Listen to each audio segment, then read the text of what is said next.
डांगरी वाले किसका कहानी संग्रह है? शेखर जोशी, दूधनाथ सिंह, काशीनाथ सिंह, ज्ञान रंजन।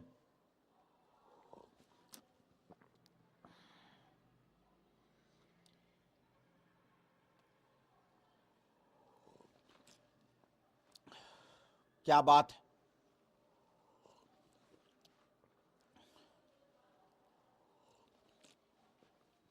चलिए, बिल्कुल सही उत्तर दे रहे हैं। कुछ बच्चे बी का उत्तर दे रहे हैं, पर ज्यादातर बच्चों का उत्तर सही है बाबू। और ए इज द राइट आंसर। जो है डांगरी वाले जो है ये शेखर जोशी की कहानी है। किसकी कहानी है बेटा? शेखर जोशी की कहानी है। डांगरी वाले। मधुकर जी नमस्कार बेटा। तो आइए देखते हैं। आप लोग जानते हैं कि अगर हम बात करें किसकी, शेखर जोशी की, तो सबसे ज्यादा जो हाँ,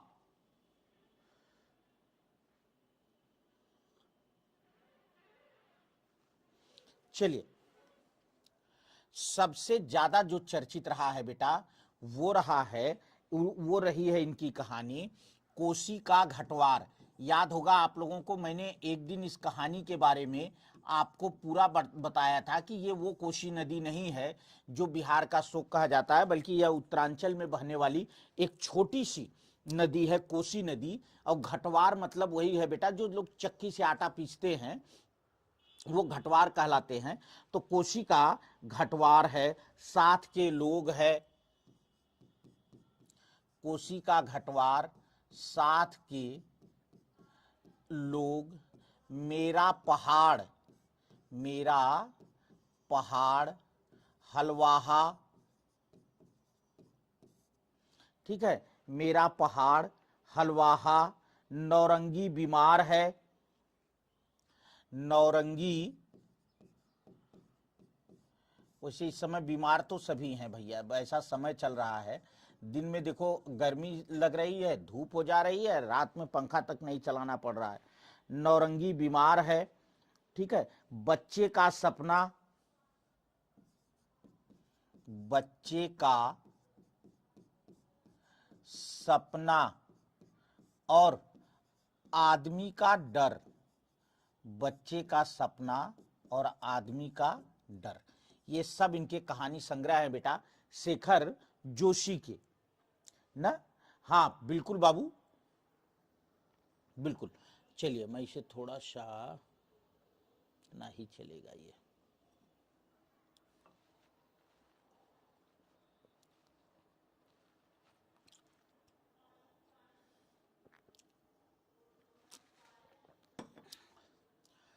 ये आप लोग केशव जी मिलना ऐसे कैसे बेटा? टेलीग्राम पर तो आप हमारे जुड़े होंगे ना, उस टेलीग्राम पर जो है उसका लिंक आ जाता है, वहीं से देख लिया करिए। अच्छा देखो, इसके अलावा बेटा जैसे एक तो कोशी का घटवार ना, ये सबसे चर्चित इनकी कहानी रही है। कोशी का घटवार, इसके अलावा दाज्यू, बदबू, कोसी का घटवार, दाज्यू, बदबू, मेंटल, ये जो है कहानी है इनकी, चर्चित कहानी है। किसकी? शेखर जोशी की। सही है गौरव जी नमस्ते भैया। अच्छा, कहां पर सोना जी? शिवानी जी नमस्ते बेटा। किस जगह पर बेटा? चलो अगला क्वेश्चन लेते हैं। काले फूल का पौधा और रूपा जीवा किसका उपन्यास है? देखो रूपा जीवा से तो आप लोग पकड़ लेंगे बड़े आराम से। बिल्कुल रजनी जी हम एकदम अच्छे हैं बेटा, आप बताओ ना। हाँ काजल जी, हाँ हाँ, कोशी का घटवार। अच्छा झारखंड में, क्या बात है भाई। चलिए, दाना तूफान 120 किलोमीटर घंटा, अरे बाप रे। नमस्ते विनीता जी। चलिए, काले फूल का पौधा, बिल्कुल देखो इससे तो आप लोगों ने जान लिया है। ये क्वेश्चन यूपी टीजीटी में पूछा भी गया है बेटा। रूपा जीवा, रूपा जीवा जो है बिल्कुल सही उत्तर दिया आप लोगों ने। लक्ष्मी नारायण लाल जी की रचना है। रूपा जीवा जो है ये लक्ष्मी नारायण लाल जी की रचना है और 1927 ईस्वी में जन्म हुआ था, 1987 ईस्वी में मृत्यु हुई थी। ठीक है। अगर हम उपन्यास की बात करें बेटा तो धरती की आंखें, धरती की आंखें, बया का घोंसला, धरती की आंखें, बया का, धरती की आंखें, बया का घोंसला और सांप, ये यहां नहीं रहेगा। चलो बया का घोंसला और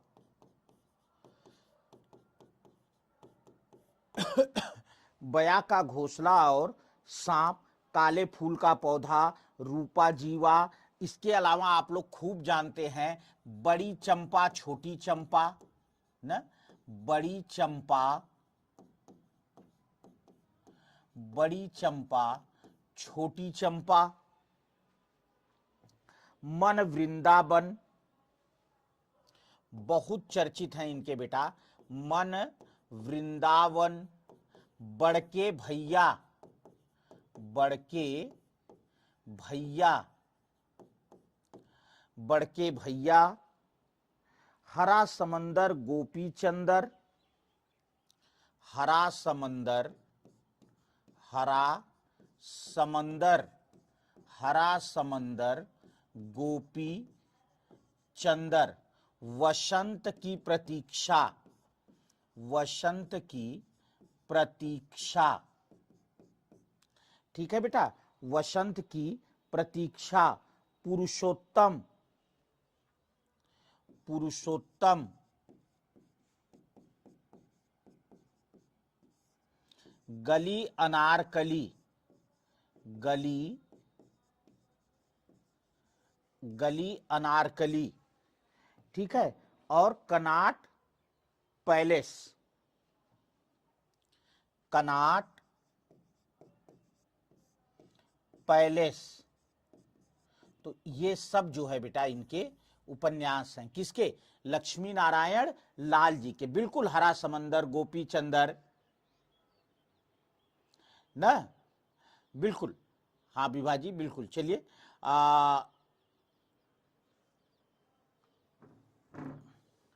भैया सब लोग जल्दी से नौकरी पाओ यार।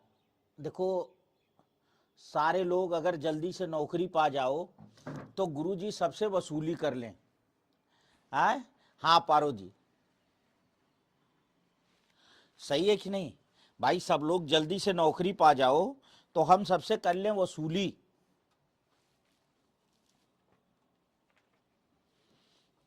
और फिर जो है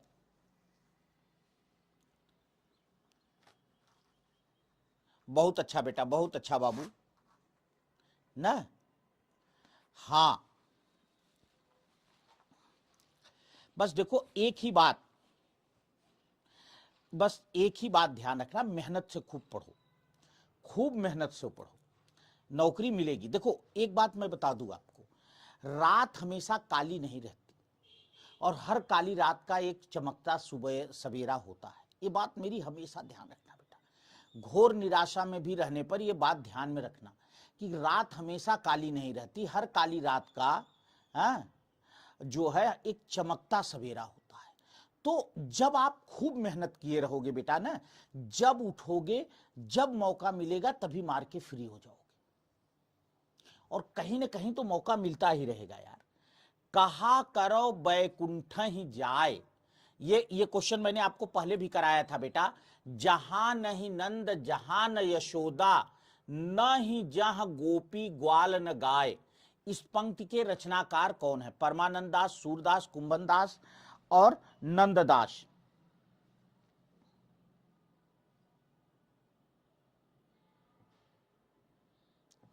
चलिए,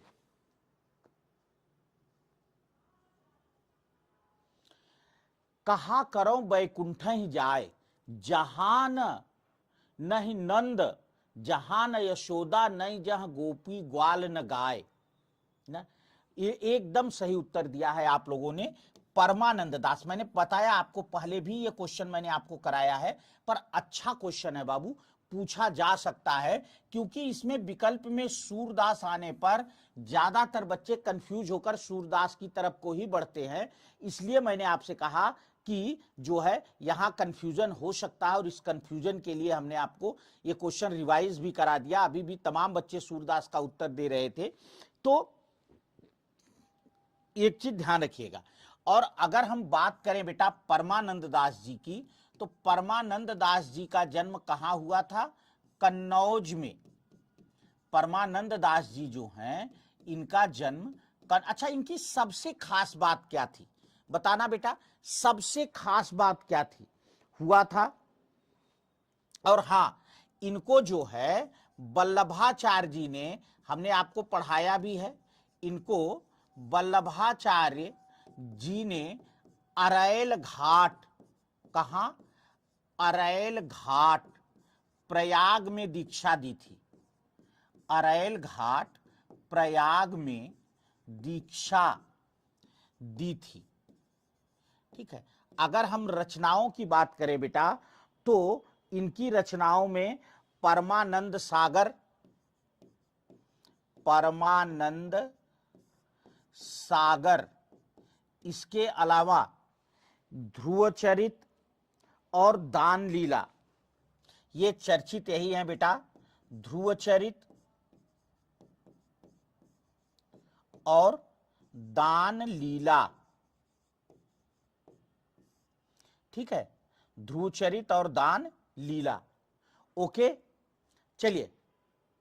हाँ, अष्टछाप, बिल्कुल वर्णिका जी, वर्णिका जी ने बहुत अच्छा उत्तर दिया है, जो मैं आपसे जानना चाह रहा था ना, जो मैं आपसे जानना चाह रहा था। हाँ बिल्कुल शिवानी जी, कि ये कहा जाता है बेटा कि सूरदास जी के बाद, सूरदास जी के बाद आपका ही मन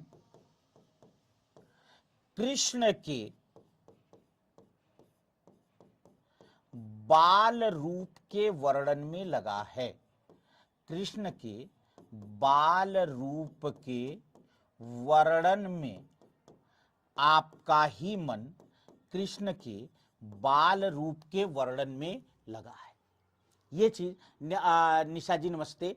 पर यार इस समय संख्या थोड़ी मन को नहीं भा रही, जैसे पहले 200 पार हो जाते थे, तो 200 तक तो पहुंचो यार ना, 200 तक तो पहुंचो, या कुछ खास बात हो तो वो भी बता दो ना भाई, कुछ खास बात हो तो वो भी बता दो।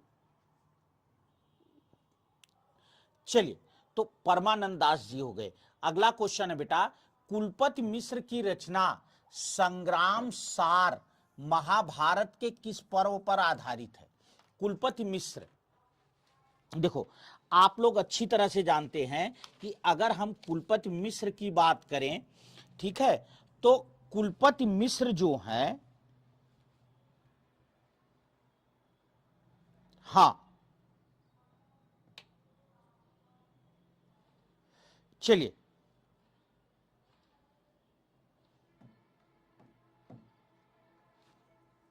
बताना बेटा। हाँ आएंगे, आ रहे हैं धीरे धीरे। चलिए, अरे वाह, स्वर्गारोहण पर्व, धर्म पर्व, द्रोण पर्व, स्वर्गा, ये जो संग्राम सार है, ठीक है, संग्राम सार जो है, ये बिल्कुल सही उत्तर दिया आपने। देखो स्वर्गारोहण पर्व, अब मैं इसका तरीका बताता हूं याद कैसे रहेगा। संग्राम सार मतलब संग्राम समाप्त हो चुका,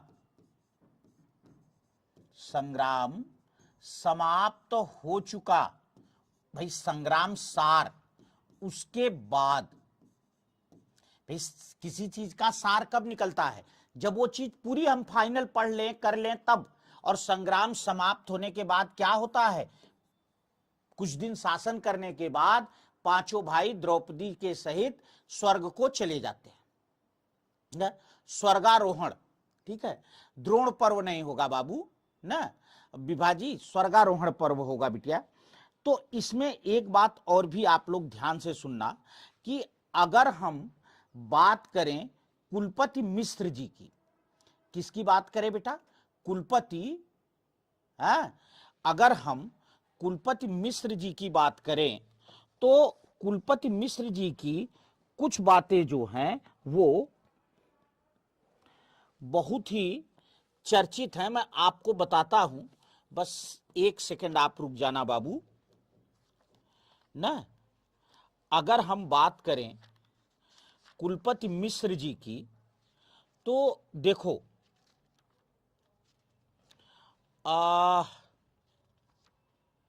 हाँ,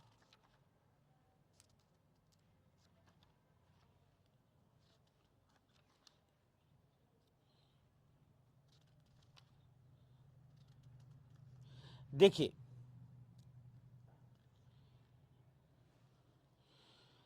कुलपति मिश्र जी जो हैं बेटा, ये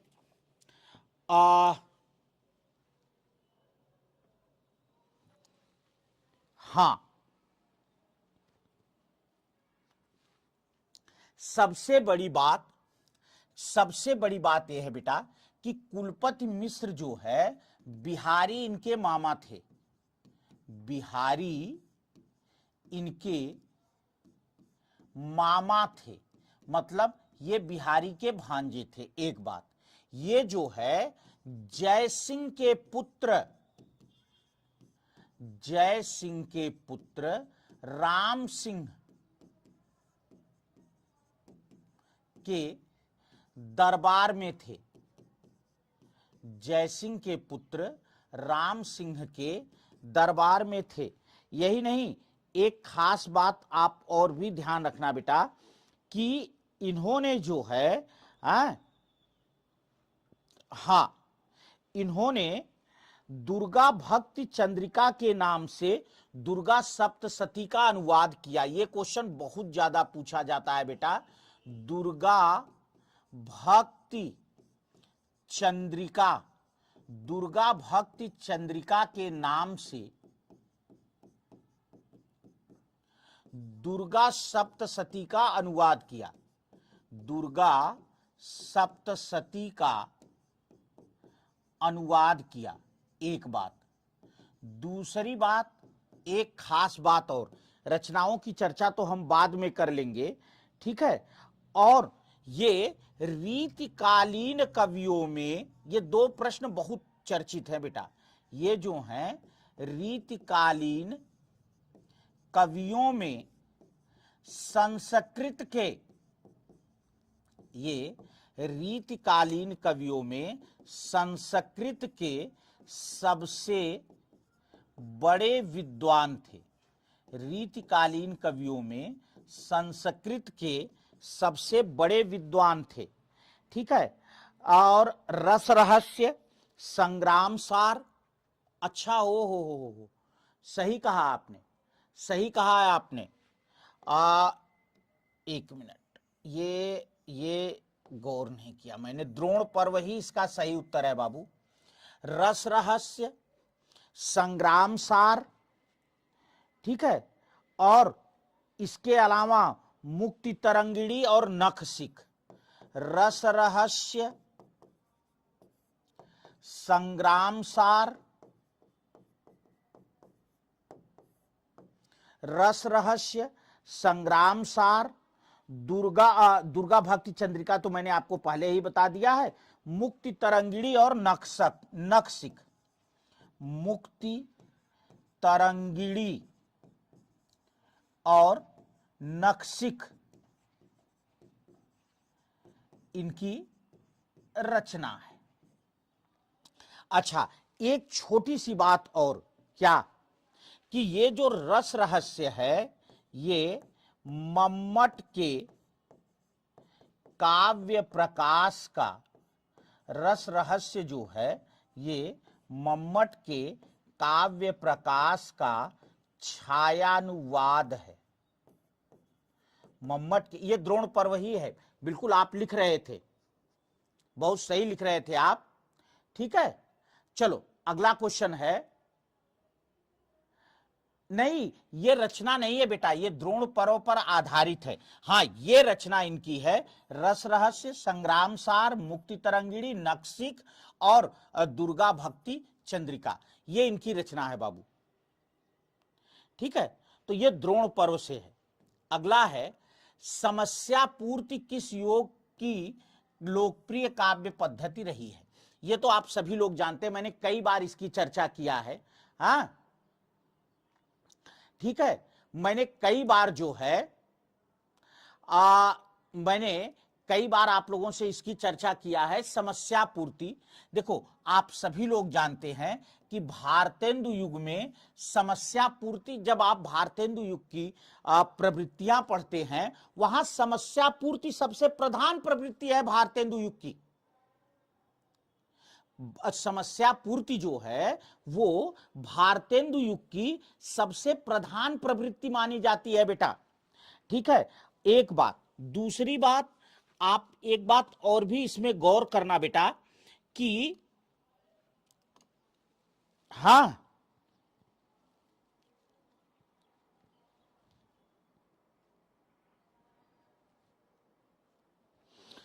एक मजे की बात बताऊं कि ये समस्या पूर्ति जो है ये संस्कृत, समस्या पूर्ति जो है बेटा संस्कृत में भी रही है ना। दूसरी बात ये मानी जाती है कि जो मेघदूत है, बहुत अच्छी बात बता रहा हूं बेटा, मेघदूत में स्वयं कालिदास जी ने पहली पंक्ति एक समस्या रखी। ऐसा माना जाता है कि मेघदूत पहली पंक्ति एक समस्या रखी और उसे स्वयं पूरा किया। पहली पंक्ति एक समस्या रखी और फिर उसे स्वयं पूरा किया, ऐसा माना जाता है बेटा, ठीक है। चलिए अच्छा, अब देखिए मैं बताऊं, ये कविता वर्धनी सभा, कविता वर्धनी सभा ये है काशी, और आप जानते हैं इसकी स्थापना स्वयं भारतेंदु जी ने की थी। रसिक समाज कानपुर, कविता वर्धनी सभा काशी, रसिक समाज कानपुर, ठीक है, रसिक समाज कानपुर। और यही नहीं, कवि समाज, कवि समाज आजमगढ़, ये जो स्थापित किया बाबा सुमेर सिंह ने, बाबा सुमेर सिंह ने किया। ये सब जो है भारतेंदु युग की कविता की ना जो है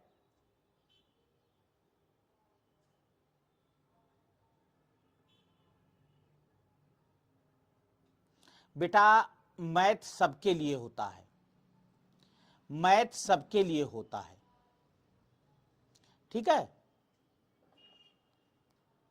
हाँ मैथ सबके लिए होता है, रीना जी बा भाई,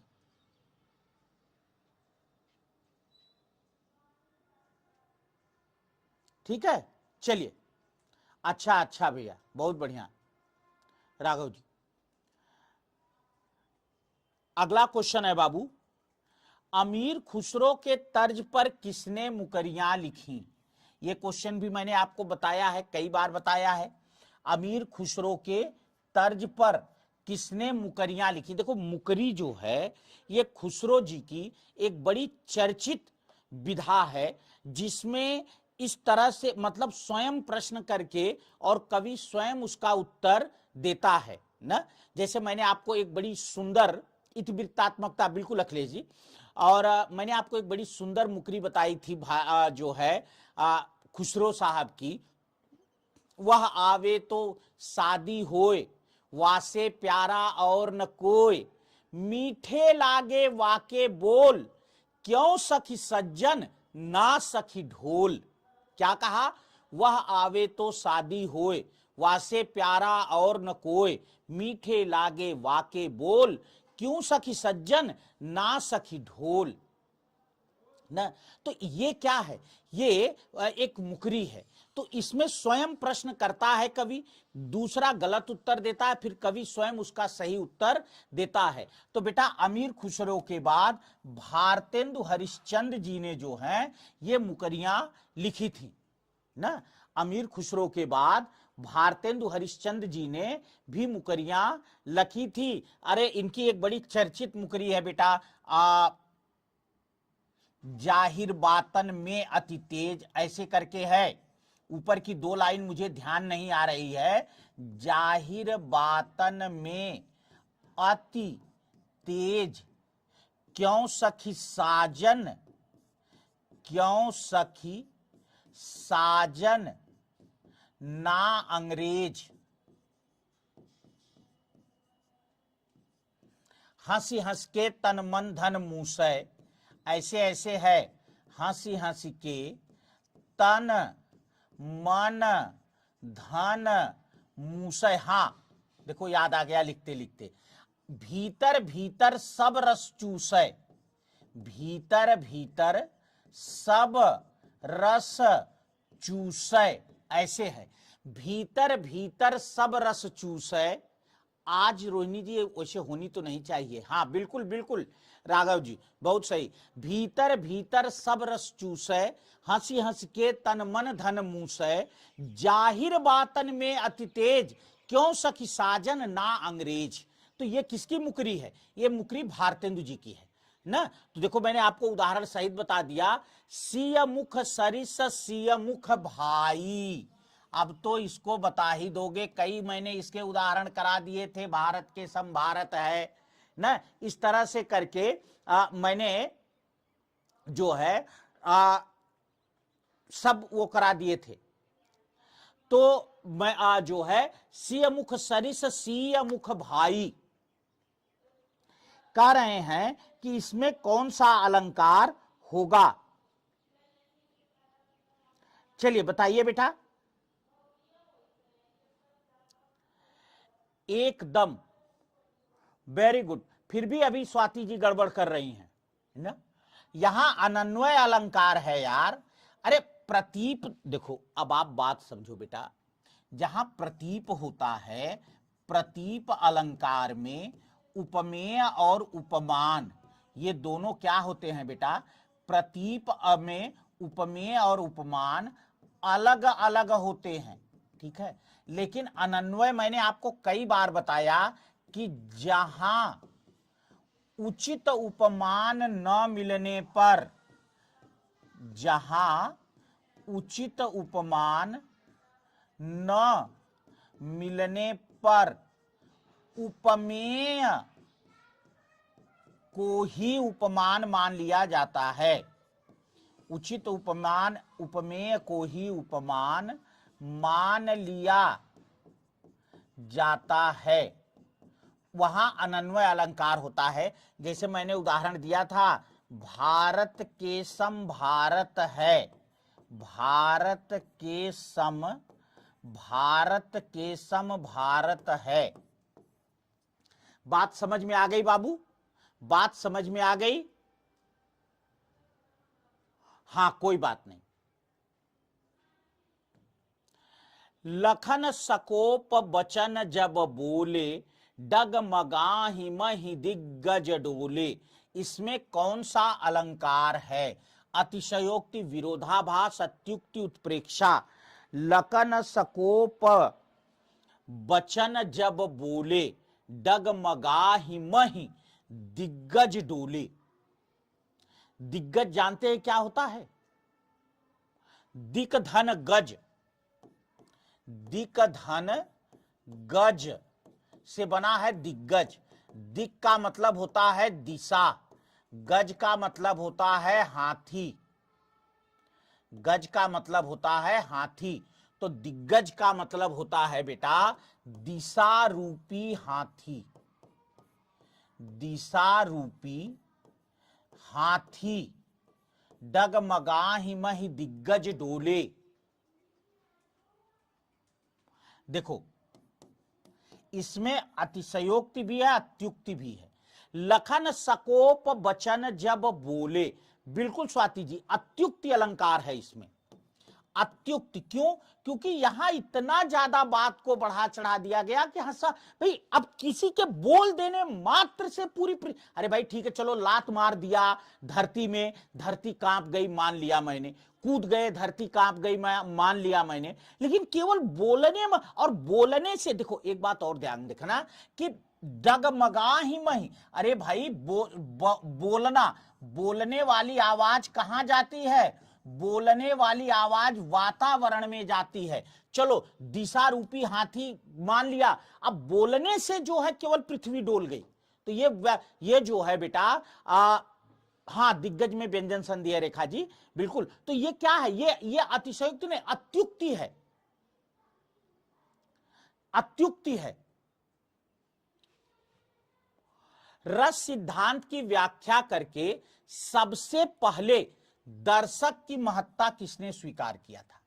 बताना बेटा। भट्टनायक, अभिनवगुप्त, भट्टलोलट, शंकुक कह रहे हैं कि रस सिद्धांत में जो है किसने सबसे पहले हाँ बिल्कुल असंभव, असंभव क्या मतलब? इस हद तक बढ़ा चढ़ा दिया जाए कि हास्यास्पद हो जाए, ये लगे कि सुनकर भाई देखो किसी के बोलने, अब बोलने से तो वातावरण डोल जाए बात समझ, पृथ्वी का बोलने से क्या लेना देना भाई? हाँ आप ये कहो लात मारा धरती हिल गई, ये बात समझ में आती ना। तो इसलिए जो है सबसे पहले दर्शक की महत्ता को किसने स्वीकार किया था?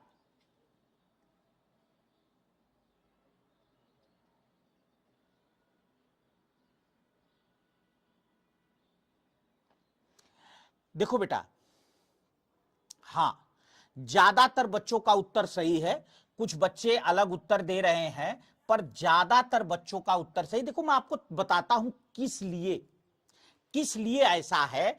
देखो ये बात, सबसे बड़ी बात क्या है कि जब अभिनव गुप्त ने साधारणीकरण, ध्यान से सुनना बेटा फिर कभी कंफ्यूज नहीं होगे, जब अभिनव गुप्त ने साधारणीकरण की बात की तो इन्होंने सीधे सीधे क्या कहा?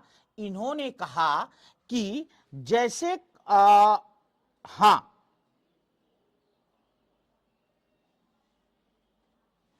इन्होंने सीधे सीधे कहा कि काव्यास्वादन से, बस अब आपको खुद समझ में आ जाएगा, से दर्शक के मन में, काव्यास्वादन से दर्शक के मन में किसी नए तत्व, काव्यास्वादन से दर्शक के मन में किसी नए तत्व की सृष्टि नहीं होती है, किसी नए तत्व की सृष्टि नहीं होती है, बल्कि उसके मन में, अब समझना बेटा, उसके मन में सनातन वासना के रूप में ना, या उसके मन में जन्मजात वासनाएं ही उद्वेलित होकर, जन्मजात वासनाएं ही उद्वेलित होकर क्या करती हैं बेटा? व्यक्त होती हैं।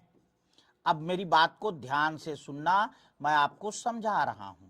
जैसे एक बात बताओ आप, इन्होंने कहा, अब बात समझ में आई कि क्यों इन्होंने दर्शक की बात की। पहली बार इन्होंने कहा कि जो काव्य, हम जैसे कोई भी काव्य होता है, तो जो कविता हम पढ़ते हैं, जो काव्य हम पढ़ते हैं, नाटक देखते हैं, उससे हमारे अंदर कुछ नया नहीं आता। ये जो आनंद हमें मिलता है, जो रस हमें मिलता है, वो सनातन वासना के रूप में, जन्मजात वासना के रूप में हमारे अंदर है, और वही उद्वेलित होकर बाहर निकलता है। क्यों? भैंस को आप कितना अच्छा भी का जो है हास्य की कविता सुना लो, कितना अच्छा भी हास्य का नाटक दिखा लो, का भैंस हंसेगी? क्योंकि उसके अंदर हास्य नामक वासना है ही नहीं, हास्य नामक भाव है ही नहीं। हां, लाल कपड़ा दिखाने पर दौड़ सकती है मारने को, यह संभव है कि लाल कपड़ा दिखाने पर गुस्सा होकर दौड़ पड़े मारने को, क्योंकि क्रोध वाला है भाव उसके अंदर।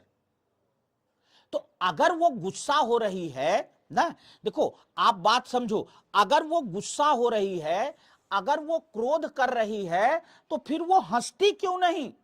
क्योंकि उसके अंदर हास नामक, क्योंकि उसके अंदर हास नामक भाव होता ही नहीं है। इसीलिए मैं बार बार कहता हूं, हंसा करो, हंसाया करो, क्योंकि हंसना केवल मनुष्य का है और कोई नहीं हंसता दूसरा। कुत्ते को कभी हंसते देखा है? बिल्ली को कभी हंसते देखा ही नहीं। हंसता केवल मनुष्य, इसलिए हंसना केवल मानव का गुण है। तो हंसा हंसाया करो, ठीक है। चलो, तो बात समझ में आई। ये जो इन्होंने पहली बार कहा कि दर्शक की महत्ता, तो इन्होंने ये कहा, देखो अभी तक इनके पहले जितने भी लोग थे, ये बात समझो, इनके पहले जितने भी लोग थे, उन्होंने यहां नट को माना और यहां दर्शक को माना, ठीक है। इन्होंने क्या किया कि सीधा सीधा दर्शक को माना। इन्होंने कहा भाई अगर दर्शक के अंदर हास का भाव ही नहीं है, अब देखो मैंने कहा था, है, अरे कार्टून की तो बात छोड़ दो बेटा, है, तो मैंने आपसे एक बात कही थी कि भाई भगवान न करें, याद होगा बेटा, मैंने आपको उदाहरण दिया था। मैंने कहा था ईश्वर न करे किसी के साथ हो, पर किसी का बच्चा आईसीयू में भर्ती हो, वो जन्म मृत्यु से जूझ रहा हो, और ले जाकर के आप उसे जो है खूब बढ़िया कॉमेडी मूवी दिखाइए ना, कि भाई तुम चलो मेरे साथ, तुम कॉमेडी मूवी देखो, और जब मूवी देख के निकलोगे तो मैं तुम्हें 10 लाख रुपया दूंगा। वो आदमी केवल पैसे के लिए 3 घंटा वहां बैठा रहेगा बेटा, वो हंसेगा नहीं। क्यों? क्योंकि उस समय उसकी हास नामक भावना खत्म है, उसका ध्यान केवल बने बच्चे पर है। कब खत्म हो जाए फिल्म, कब मुझे 10 लाख मिले, मैं लेके भाग के हॉस्पिटल जाऊं, है कि नहीं? तो विनीता जी नमस्कार। इसलिए मैं आपको बता रहा हूं कि ये जो है, ये दर्शक की महत्ता अभिनव गुप्त ने कहा कि दर्शक के मन में, अब भाई मैं कह रहा हूं वहीं वो दर्शक भी बैठा है, उसे नट क्यों नहीं हंसा लेता ना? अगर वहीं वो दर्शक भी बैठा है न, वहीं और लोग खूब हंस रहे होंगे, लेकिन वो आदमी भी वहीं बैठा है, उसे नट क्यों नहीं हंसा लेता, उसे नायक क्यों नहीं हंसा लेता? क्योंकि तत्काल परिस्थितिवश उसका हास का भाव खत्म है। इसलिए जो वहां है वो नहीं मायने रखता, मायने रखता है हमारी परिस्थितियां, हमारा भाव, ठीक है। चलिए, आचार्य वामन ने कितने काव्य गुण माने हैं? आचार्य वामन ने कितने काव्य गुण माने हैं? 12, 9, 20, 3। चलो जल्दी से बताना बेटा, कितने काव्य गुण माने हैं वामन ने?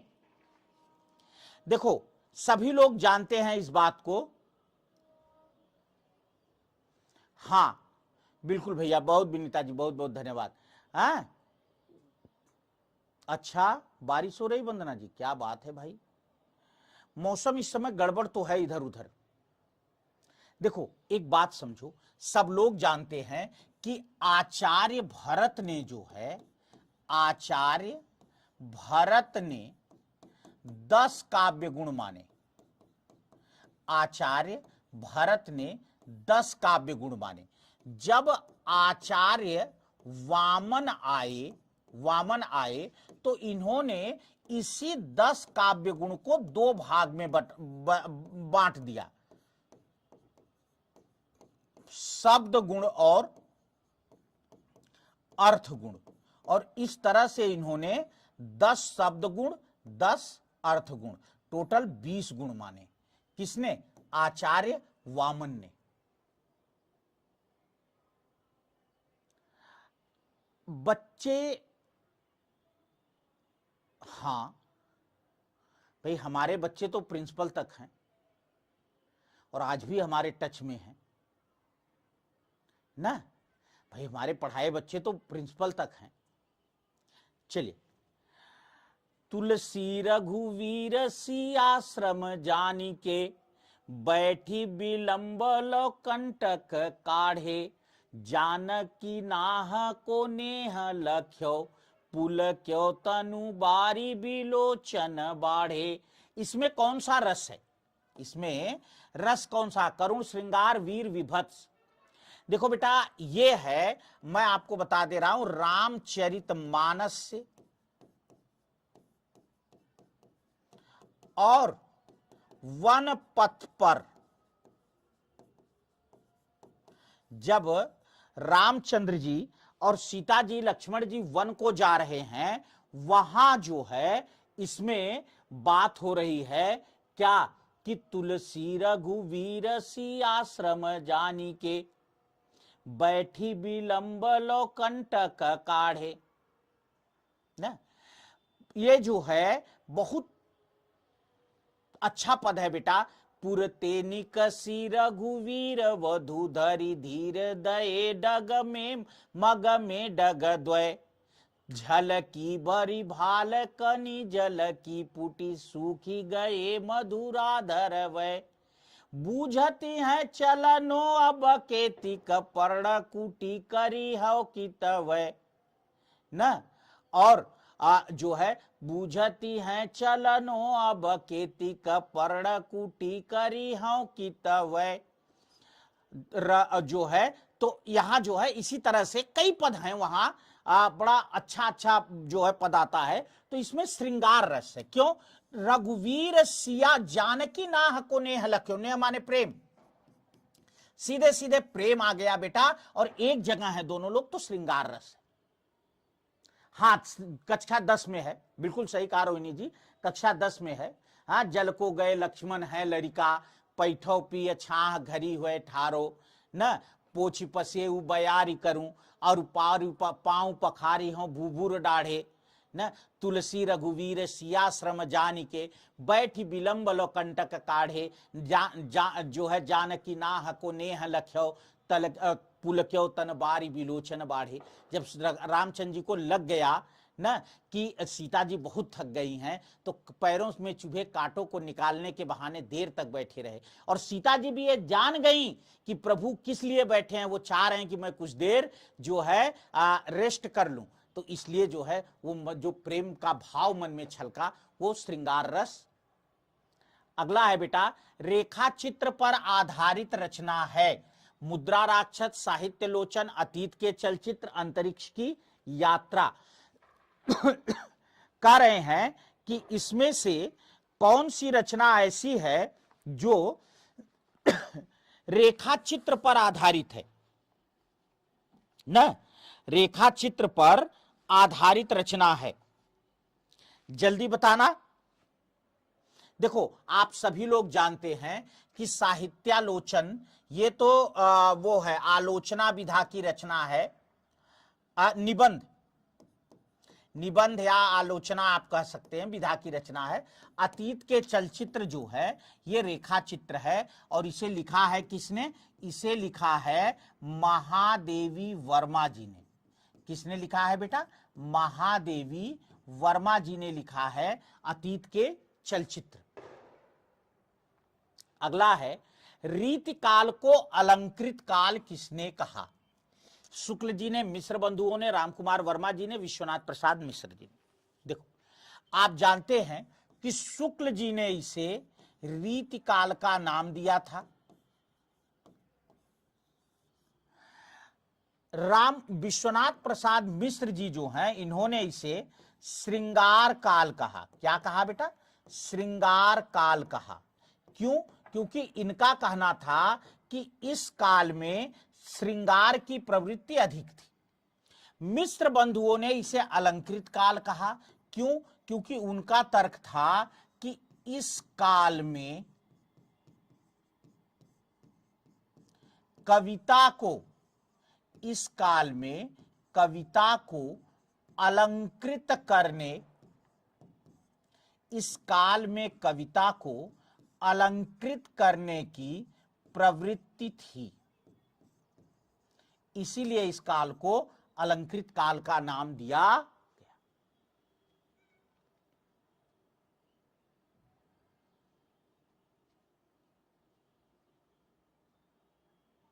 ठीक है,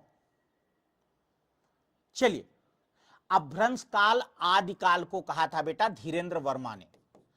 अपभ्रंश काल जो है बेटा, अपभ्रंश काल जो है बाबू, ये धीरेन्द्र वर्मा जी ने नाम दिया। किसने नाम दिया? धीरेन्द्र वर्मा जी।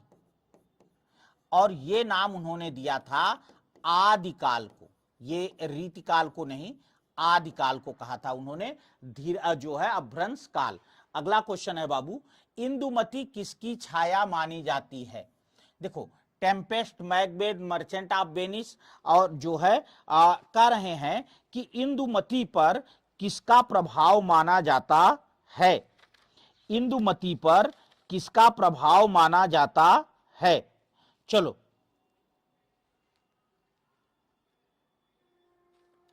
देखिए, आप सभी लोग जानते हैं कि इंदुमती जो है, बहुत सरल क्वेश्चन है बेटा, 1900 ईस्वी में किशोरी लाल गोस्वामी द्वारा लिखी गई। किशोरी लाल गोस्वामी, किशोरी लाल गोस्वामी द्वारा लिखी गई हिंदी की पहली कहानी है। हिंदी की किशोरी लाल गोस्वामी द्वारा लिखी गई हिंदी की पहली कहानी है इंदुमती। और इस पर जो है टेम्पेस्ट नाटक का प्रभाव माना जाता है। किसका प्रभाव माना जाता है? टेम्पेस्ट नाटक का प्रभाव माना जाता है। अच्छा, एक बात आप लोग और भी अच्छी तरह से जानते होंगे बेटा कि ये जो टेम्पेस्ट नाटक है, ये टेम्पेस्ट नाटक बाबू शेक्सपियर का है। किसका है? शेक्सपियर। अगला है, विद्रोही हृदय को विद्रोही गढ़न की आवश्यकता है, ठीक उसी प्रकार जैसे मृत्तिका को कलाकार के स्पर्श की, मृत्तिका माने मिट्टी, विद्रोही का से संपूर्ण करने के लिए, एक मानव विभूति बनाने के लिए मन शक्ति की घोरतम नियंत्रण की अथक ये लगातार ही है, कंटिन्यू ही है, अथक परिश्रम की आवश्यकता है। ये किस उपन्यास से लिया गया? गोदान, शेखर एक जीवनी, दिव्या और मैला आंचल।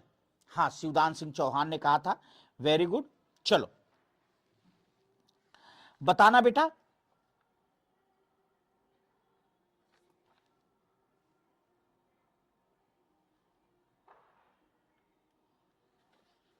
जल्दी से बताना बाबू। ये विद्रोही पढ़ा है उपन्यास? अरे वाह, एकदम सही बताया। शेखर एक जीवनी से पूछा गया क्वेश्चन भी है, शेखर एक जीवनी से ली गया है, बिल्कुल 100% बेटा। अगला है, अपनी खबर पुस्तक किसकी, किस विधा की है ना? अपनी खबर कह रहे हैं कि यह पुस्तक जो है किस विधा की है? जल्दी से उत्तर करिएगा। अपनी खबर किसकी, किस विधा की पुस्तक है? खबरें नहीं है, खबर है। अपनी खबर एकदम सही। रेखा चित्र नहीं यार। हाँ ठीक है, पांडे बेचन शर्मा उग्र की है। बिल्कुल प्रियंका जी, एकदम सही कहा आपने। तन्मय जी आपने भी। ये आत्मकथा है यार, ये अपनी खबर जो है ये पांडे बेचन शर्मा उग्र, पांडे बेचन शर्मा उग्र की आत्मकथा है अपनी खबर। कविता में कहने की आदत नहीं, पर कहता हूं वर्तमान समाज में मैं चल नहीं सकता, पूंजी से जुड़ा हृदय बदल नहीं सकता। ये पंक्तियां किसकी है ना? पर कह रहा हूं, कविता में कहने की आदत नहीं है, पर कह रहा हूं क्या वर्तमान समाज में मैं चल नहीं सकता, न विद्रोही हृदय बदल नहीं सकता। त्रिलोचन शास्त्री, मुक्तिबोध, नागार्जुन, धूमिल। जल्दी बताना बेटा, एकदम सही उत्तर दिया आप लोगों ने। ये मुक्तिबोध जी की रचना है। किसकी रचना है बाबू? मुक्तिबोध जी की पंक्ति है, कविता में कहने की आदत नहीं फिर भी कह रहा हूं, इस समाज वर्तमान समाज में मैं चल नहीं सकता और विद्रोही हृदय बदल नहीं सकता। चलिए, ये क्वेश्चन बड़ा अच्छा क्वेश्चन है। ये मैंने आपको पहले भी ये क्वेश्चन कराया था। छायावाद और उत्तर छायावाद के बीच कुछ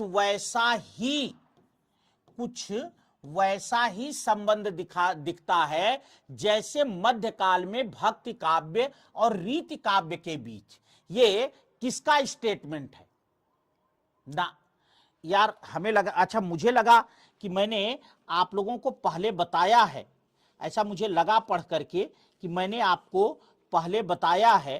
खैर चलो, हाँ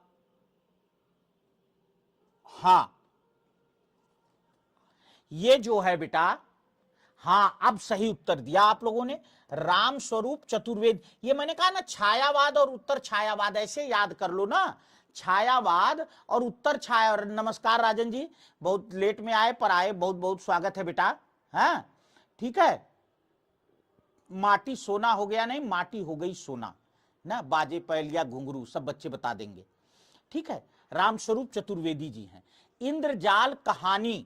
इंद्रजाल कहानी संग्रह किसका है? इंद्रजाल कहानी संग्रह किसका है? जयशंकर प्रसाद, विश्वंभर नाथ शर्मा कौशिक, सुदर्शन, प्रेमचंद। इंद्रजाल देखो सब लोग जानते हैं ना, इंद्रजाल के बारे में तो सब लोग जानते हैं बेटा। चलो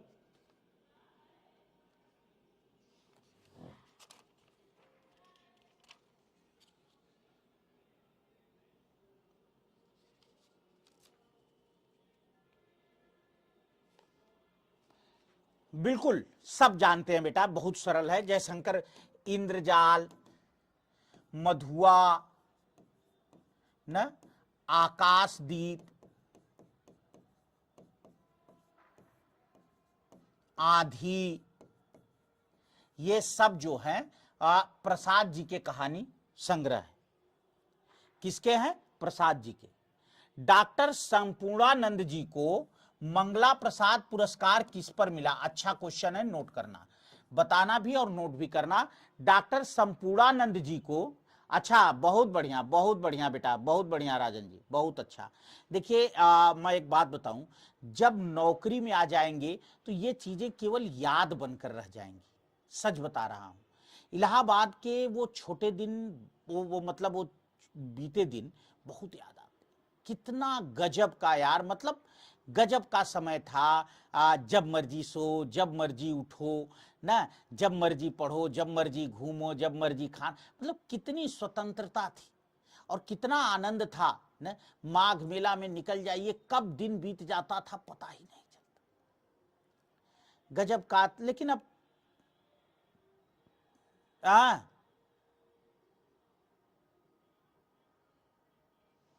चलिए, गजब की बात थी बेटा। संपूर्णानंद कह रहे हैं कि डॉक्टर संपूर्णानंद जी जो हैं, इनको किस रचना पर? तो इनकी रचना है बेटा समाजवाद। समाजवाद रचना पर इनको जो है संपूर्णानंद जी को मंगला प्रसाद पुरस्कार मिला है।